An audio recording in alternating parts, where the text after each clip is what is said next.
too late. Now family, we the ones who gotta delegate. Get that money in the power, never be fake. Stick to cosign for 3. What did he say? Create jobs, support our own.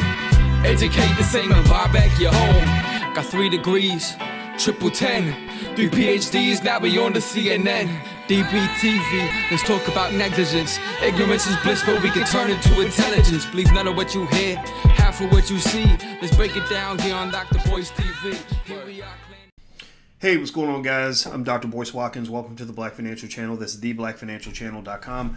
I thought I would give you guys a quick update on the stimulus situation. A lot of you are curious about the stimulus packages and stimulus checks that are coming out. So I thought I'd give you some updates and information on that.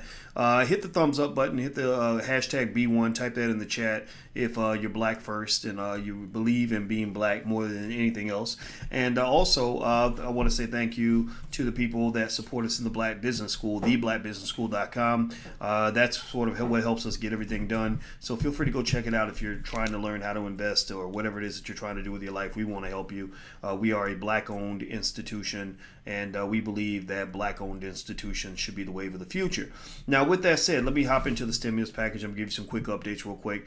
Right now, it looks like they're probably going to pass something. I can't imagine them not passing something based on what I'm seeing. Based on what I'm seeing with the market, the updates on the corona situation, what's happening with unemployment, I would be stunned. I would be absolutely stunned if they did not, offer you guys some kind of, or all of us, everybody. I say you guys, but really I'm talking about everybody across the United States, some sort of relief, some sort of support. Business owners, if you own a business, there are PPP loans. I encourage you to talk to a financial professional or tax professional or somebody that can help you get those loans. They're giving it really good terms, very good interest rates, very, just really great loans to receive. And so in terms of the stimulus check, it's looking like the checks could be bigger this time around, perhaps, but and the Democrats and Republicans are not in agreement in terms of how much should be offered and what the amount should be. I think I saw Kamala Harris suggest $2,000 a month for the next 12 months, which I don't think that's going to pass, but I think that's what they do. They ask for more than what they think they're going to get so that they can negotiate somewhere in the middle. One of the interesting things in terms of hard deadlines is that they have to come up with something in August, before August. August 7th is kind of the hard deadline. That's the last date before they go on a really long recess in the Senate. And as you know, both the House and the Senate have to agree. They both have to pass this resolution in order for it to go through. And so the biggest factors, when I listen to the experts and Jerome Powell, the chairman of the Federal Reserve, and everybody else, basically I think they're kind of watching how the virus develops. They're looking at the situation with the virus to see how bad it gets. I think that's kind of a done deal. I think that the number of cases rising the way it has is causing them to be concerned because you're having some partial shutdowns again, at least with bars and some restaurants.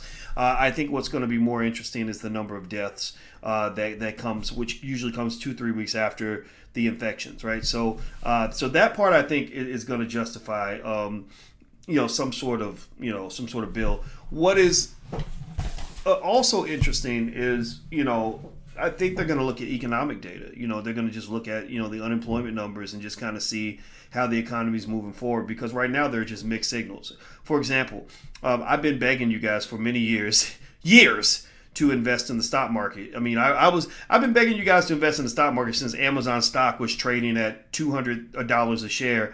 Now Amazon's, $3,000 a share now. It just broke 3,000. Congratulations if you own Amazon, because that was one of the stocks I picked, but it's not like that made me a genius, because everybody saw what Amazon was doing and how great the management is and how well the company adjusts to the future.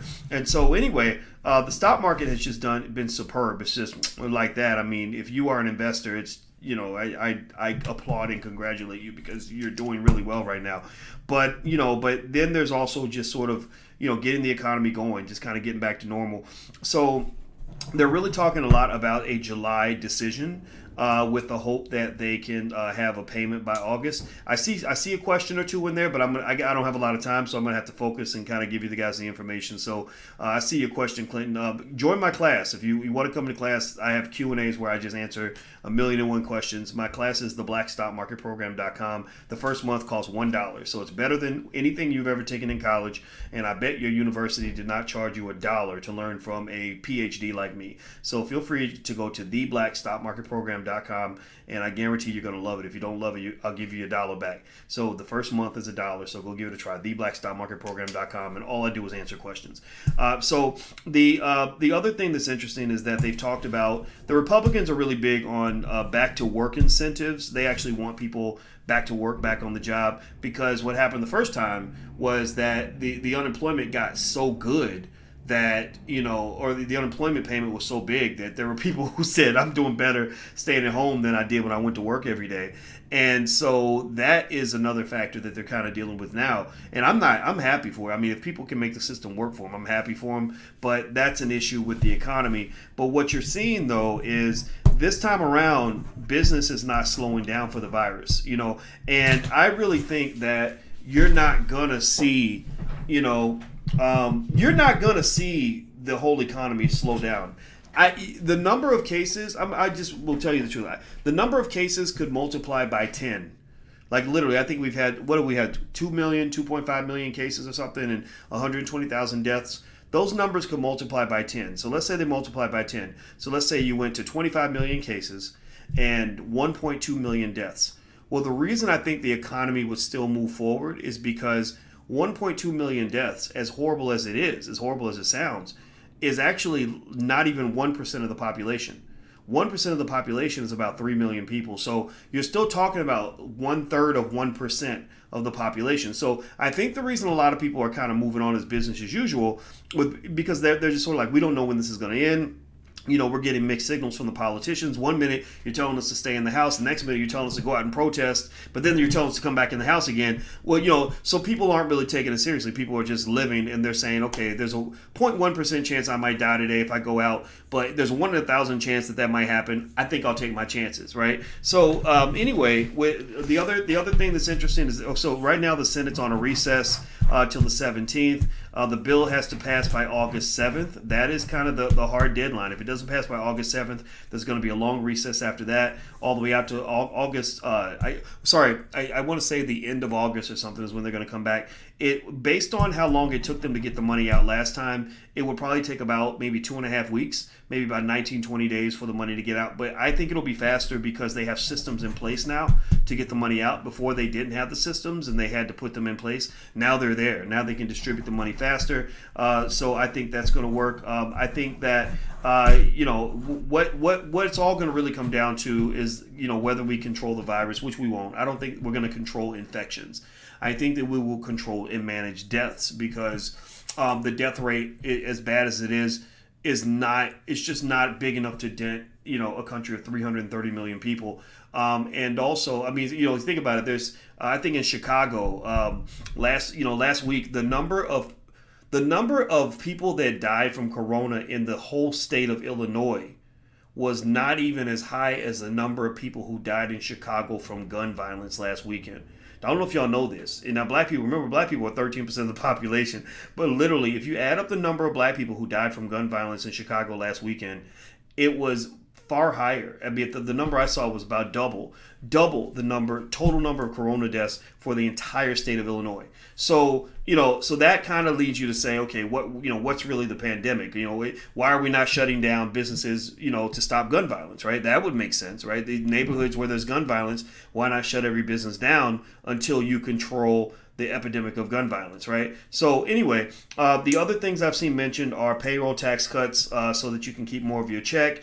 Travel credits to encourage people to go out and travel. They're trying to boost up the airline industry to keep jobs in that industry as well as keep investors happy. Airline stocks have been they've been really good to me in my portfolio. I believe eventually people will fly again. I know I'm flying now. I'm flying out to Seattle this week. I flew to Atlanta this week. I'm going to keep flying. I'm going back to my regular schedule. I'm not gonna sit in the house anymore. Let's see, a back to work incentive, and they've also talked about something different. Rather than sort of one payment one time, they've actually talked about extended payments over an extended period of time. So I'll keep you guys informed on what I see and what I'm thinking. And also, if you are looking for me to do other things, I see somebody mentioned, can you analyze companies, things like that. Well, if you want daily financial news and commentary, go subscribe to the Black Financial Channel. That's theblackfinancialchannel.com. Every single day, we talk about financial stuff every single day. Today I did some stuff on Tesla and stuff like that. And if you want to go deeper into financial education, then go to theblackbusinessschool.com. THE, that's theblackbusinessschool.com. You can get started for $1. You can get started for free. It's better than a university because we have university level professors. And one thing that's interesting right now is that a lot of universities cannot bring their students back to campus. So they're learning online. And the difference between learning online from a big white university, being taught by people who don't even understand black people, versus the Black Business School, is that Harvard University is still charging $50,000 a year to learn from them online, whereas you can get started in the Black Business School for $1. So feel free to go to my stock market class. That's theblackstockmarketprogram.com. See, D. Lee says the stock class is awesome. It is awesome, actually. And again, if you have an issue, you can email us and we actually give you a full refund, because we want you to feel like you got 10 times more than what you invested to try it out. So give it a try. And also, the other thing that we do that's interesting in the Black Business School is very unique, is we educate your children. We believe your children should go to business school. In fact, I believe if I had it my way, if I were president of black people of the entire world for a year, one of the first things I'd implement that would actually flip black wealth on its head is I would require every child to go to financial camp. Like literally spend 2 or 3 weeks where all they do is they learn all the different ways that people make money, the ways that wealthy people move, things like that. So that would be before they go to football camp, before they go to baseball camp, basketball camp, cheerleading camp, any of those camps that we spend thousands and thousands and thousands of dollars on, I would send them to money camp. Because what's the number one problem that so many black people have? It's money. They don't have enough money. You can't figure out money. Don't understand money. Don't know how to invest. I could show you how to invest in the stock market in about 10 minutes. Actually, you pull out $10 in 10 minutes, and I can get you started as an investor. I could change your whole life with in fact, make it $5 in 5 minutes. And I'm not joking. I'm literally not joking. In fact, you don't believe me? Go to if you haven't done it yet, go to firstshareofstock.com. That's firstshareofstock.com. There is a free training you can do right now. Won't cost you a penny. Within 10 minutes, your economic intelligence and your ability to invest in the stock market will grow tenfold. So go give it a try. Just give it a try. The Black Business School is great. We have 100,000 students. Sorry, make that 102,000, because we get probably about 3,000 a month or something. Because we're that good. We're literally the HBCU for the 20th century, because we know how to give you a better level of a black education for literally 1/100th of the cost, right? So I'm not telling you not to go to college. I'm not telling you not to send your kids to Howard and stuff like that. All I can say, if you're doing that, that's fine. But here's the problem. A lot of HBCUs and a lot of regular universities only teach you how to manage a business. They don't teach you actually how to build a business. They don't teach you how to own assets. They don't teach you the importance of real estate. They don't teach you the importance of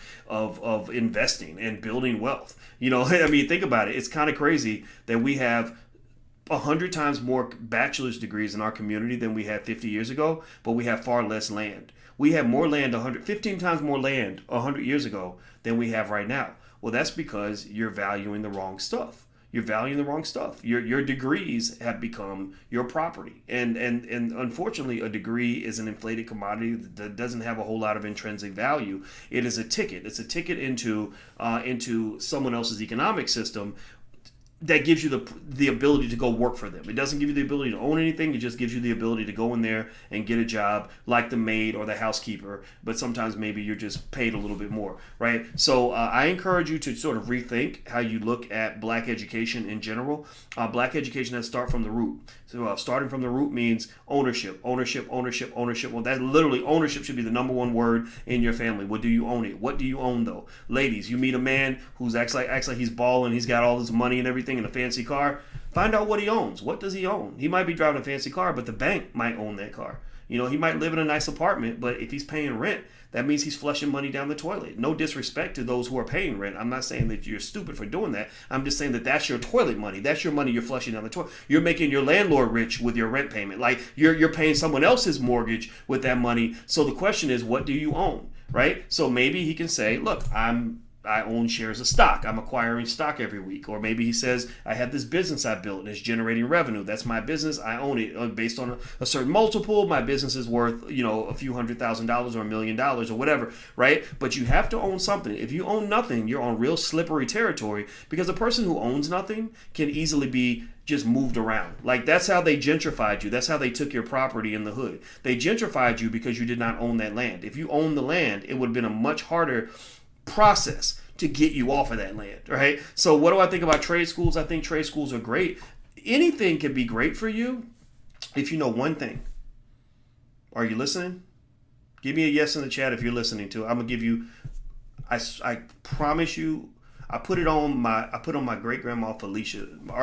Our Panther, that's our logo for the Black Business School. It's Felicia the Panther. I named it Felicia after my grandmother Felicia, who introduced me to wealth and investing as a baby. You ready? I'm gonna give you one secret, the one thing that can take any passion that you have and guide you to becoming a millionaire off that passion. Learn how to start a business. That's it. Learn how to build a business model around what you do. If you like art, well, there's billions of dollars in the art industry. Find a way to get your piece. You like to sew? Well, there's money that can be made if you have a company that makes some product that's related to sewing. You sing, you dance, you play the piano, you like computers. Learn the business model of what it is that you do, so that you can position yourself properly in that industry to allow yourself to acquire some sort of ownership or wealth off of that industry. Like, for example, you look at what Tyler Perry does with Tyler Perry Studios. Tyler Perry is in an industry where there are rich people and there are poor people. There are powerful people and there are powerless people.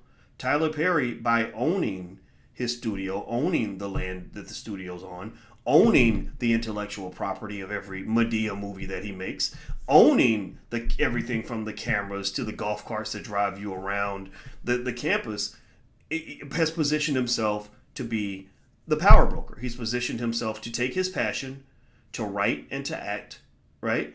And he's converted that into something that generates massive amounts of wealth for him. And there are other people who like to write, other people who like to act, other people who like to make films, who are not as financially fortunate as Tyler Perry. So what's the difference? It's about positioning. It's where you position yourself in the system. If you position yourself at the bottom of the system, then you're going to get whatever scraps the people at the top leave for you. But if you position yourself at the top, then you get to eat the big piece of chicken. You get to eat first. So just think of yourself as, everybody's talking about getting a seat at the table, right? So we all fighting for a seat at the table. Well, first thing about it is if it's not your table, first of all, it should be your table. The best way to get the best seat at the table is to just own the damn table. If you own the table, you get to decide where everybody sits. That's great. But if you don't own the table, at least put yourself at the head of the table or get to the table first, so that you get to eat first and you get the most food, right? We go through that every day in our household. Alicia will cook a good meal, and me and the kids, I always position myself to be the first one there when she finishes cooking because the food's so good, and I want to get the good piece of chicken. I want to get the big piece of chicken. I want to get to pick the food that looks best before the kids get to the kitchen, right? And then they get mad because they don't get the big piece of chicken because I already grabbed it, right? So the same thing is true really in economics. When you talk about that hustle mentality, hustlers are people that don't just work hard, but they're also intellectual hustlers. They're the early birds that get the worm. And if you're the early bird, if you are the bird who thinks ahead, if you're the bird who strategically plans, then you're going to get the biggest worms, right? So at the end of the day, I'm telling you, if you teach this to your kids too, if you understand business models, you can become a millionaire at anything. A person with a business model mind can look at any situation. They can look at a baseball game and say, ooh, look at how much money's being made by the popcorn guy. Ooh, that guy over there selling the slushies. Oh, he's making a grip. Ooh, I could probably hold baseball games and charge people $5 a piece to come into the game, right? And if you're not thinking that way, you're not going to see any of that. It'll be like, learning. It'll be like the difference between knowing Chinese and speaking Spanish. Like somebody will be telling you all the secrets to the universe in Chinese, and all of it will go right over your head because you never took a Chinese class. So what I'm saying is, money is a language. Wealth is a language. Learn the language. Learn the language. That's how you become successful.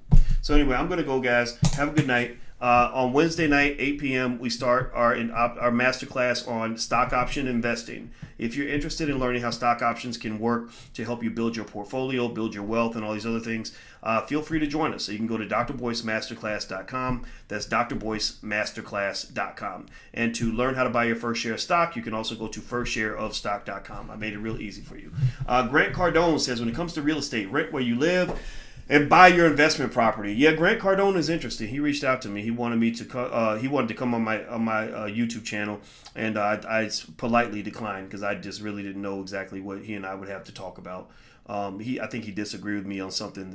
It's something about him and Jay Morrison and Vlad or something. I don't know what it was, but I just didn't. I didn't feel. I really, when I talk about black first, I really am black first most of the time, and and a lot of times, people who are not black will come in and they really think they're doing you a favor by being willing to come into a black space. Like, look at me, I'm a special white guy, and I'm gonna bless you with my presence. And my position is like, no, we've got plenty of great, brilliant black people who know real estate better than you do, or as well as you do. They know sales as well as you do. You're a brilliant man, but you go to your people, you go to your community. I'm about to take care of mine. So no disrespect to Grant Cardone at all. I just had no interest in having him on my YouTube channel. I don't care how many trillions of followers that he has. That just doesn't do much interest, or doesn't do much for me. Can you please put these sites on your page? I'll try. Y'all know me, I'm all over the place. Okay, so it's firstshareofstock.com, firstshareofstock.com if you want to learn about your first share of stock. And the masterclass is drboycemasterclass.com, drboycemasterclass.com. All right, guys, I'm out of here. Have a good night, and I'll see you soon. Take care. Peace.